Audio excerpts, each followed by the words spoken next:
Bismillahirrahmanirrahim. Assalamualaikum warahmatullahi wabarakatuh. Hamdan wa syukran ala ni'amillah, wassalatu wassalamu ala rasulillah wa ala alihi wa sahbihi wa mawalah, amma ba'd. Ahibati fillah, Bapak, Ibu guru dan para wali murid yang kami hormati, insyaallah pada kesempatan kali ini saya akan membawakan sebuah tema mengenai tafsir surah Al-Baqarah ayat 185.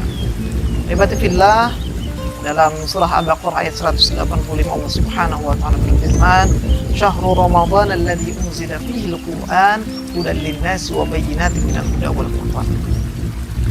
Bahwa Allah Subhanahu wa taala menyebutkan dalam Al-Qur'an, "Syahrul Ramadan alladzi unzila fihi al-Qur'an." Bulan Ramadan adalah bulan diturunkannya Al-Qur'an. Para ulama sepakat di bulan Ramadan adalah bulan diturunkannya Al-Quran, sehingga bulan Ramadan ini juga bisa disebut dengan sebagai Syahrul Quran, bulannya Al-Quran. Bulan diturunkannya Al-Quran, baik Al-Quran yang diturunkan secara menyeluruh, secara global dari Allah Subhanahu wa taala ke langit pertama, disebut dengan Nuzulul Quran, ataupun Al-Quran diturunkan secara terperinci dari langit ke satu ke Nabi Muhammad SAW, yang disebut dengan Nuzulul Quran. Dalilnya yang pertama tentang Nuzulul Quran di dalam Allah Subhanahu wa taala berfirman dalam surah Al-Anfal, "Wa'lamu annama ghanimtum min syai'in fa anna lillahi khumsahu walirrasuli walidil qurba wal yatama wal masakin in kuntum amantum billah wa ma anzalna ala abdina yaumal furqan yaumal taqal jam'an."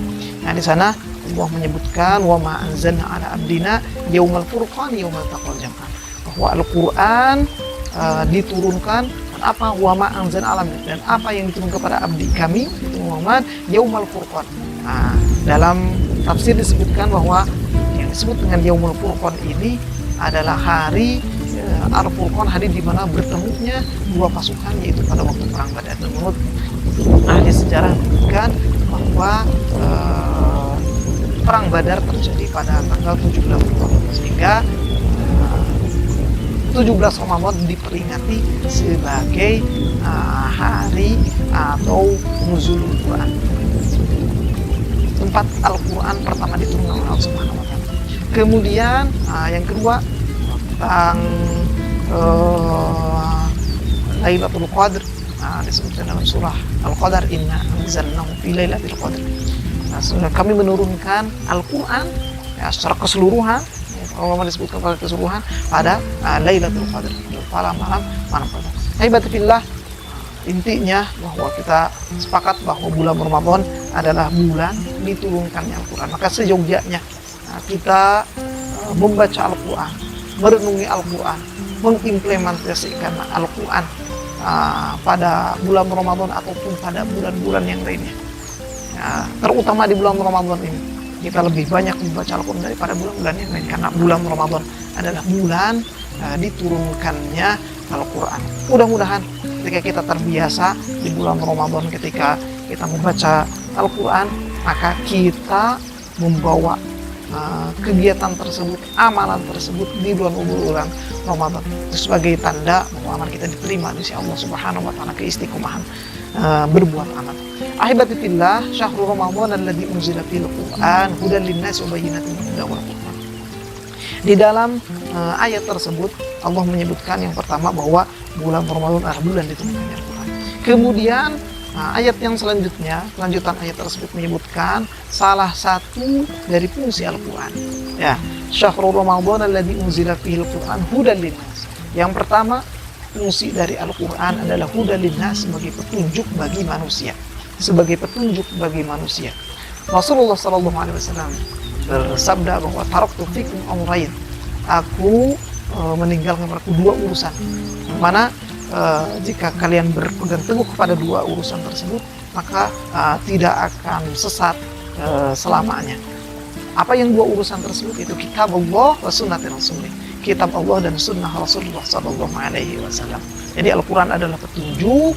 Dalam ayat tersebut Al-Quran disebut sebagai petunjuk kita di dunia ini, supaya kita tidak tersesat. Karena kita asalnya di akhirat itu kita masuk surga, supaya kita masuk lagi ke dalam surganya Allah Subhanahu wa taala. Kemudian yang terakhir, dalam ayat tersebut disebutkan bahwa hudal linnas wa bayyinatin minal huda wal furqan. Itu adalah Al-Furqan, yaitu pembeda Al-Quran. Fungsi Al-Quran yang kedua adalah merupakan pembeda. Kita bisa membedakan hak dan yang batil dengan Al-Quran. Semuanya ada di dalam Al-Quran. Akan misalkan tentang jual beli, ya, yang ingin memperoleh keuntungan, ada yang namanya riba, ada yang namanya jual beli. Itu sesuatu yang sama. Maka Allah jelaskan dalam Al-Quran sebagai Al-Furqan bahwa wahalallahu al-bai'a wa harrama riba. Allah menghalalkan jual beli dan mengharamkan riba. Ahibatifillah, mudah-mudahan tafsir surah Al-Baqarah ayat 185 ini bermanfaat. Intinya bahwa bulan Ramadan adalah bulan diturunkannya Al-Quran. Fungsi Al-Quran adalah sebagai huda, sebagai petunjuk, dan di antara fungsi Al-Quran juga sebagai Al-Furqan. Mudah-mudahan ada manfaatnya. Mohon maaf atas segala kesalahannya. Assalamualaikum warahmatullahi wabarakatuh.